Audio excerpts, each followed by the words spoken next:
মুসলিম সম্প্রদায়ের অন্যতম উৎসব হচ্ছে ঈদুল আজহা। ত্যাগ ও সৌভ্রাতৃত্বের এই উৎসবকে কোরবানি ঈদ বা বকরি ঈদও বলা হয়ে থাকে।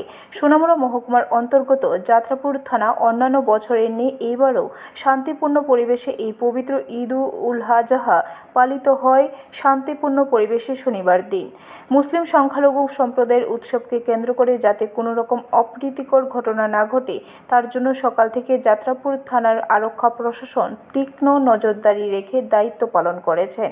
খবর লেখা কিছুক্ষণ আগে যাত্রাপুর থানার ওসি সুব্রত দেবনাথ জানিয়েছেন যে থানা এলাকায় ছোট মাঝারি 50টি মসজিদ রয়েছে, তার মধ্যে 10টিতে নামাজ আদায় হয়।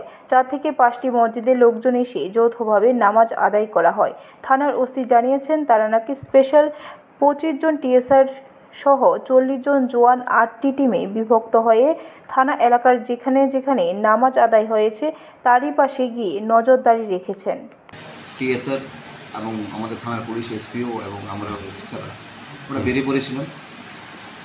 যাত্রাপুর থানা এলাকাতে আনুমানিক 50টা মতো মসজিদ আছে, তার মধ্যে 12-13টা জায়গায় নামাজ পড়া হয়েছে, এখানে নামাজের অনুষ্ঠান হয়েছে। তো এই নামাজের সময় যাতে ল অ্যান্ড অর্ডারের কোনো বিঘ্নিত না হয় তার জন্য আমি 5টা জায়গাতে ফিক্সড টিকিট পাঠিয়েছি। মাসিমা বাজার, বাসপুকুর বাজার, নিধুপুর বাজার, দুর্লভপুর বাজারে, এসব সেক্টরে, এবং 3টে মোবাইল ভেহিকুলার মোবাইল 3টে ঘুরেছে 3 দিকে, আমিও ছিলাম একদিকে। তো এখানে নামাজ পড়াতে খুব সুন্দরভাবে নামাজের হয়েছে, কোনো ডিস্টার্ব হয়নি, ল অ্যান্ড অর্ডার মেনটেন ছিল।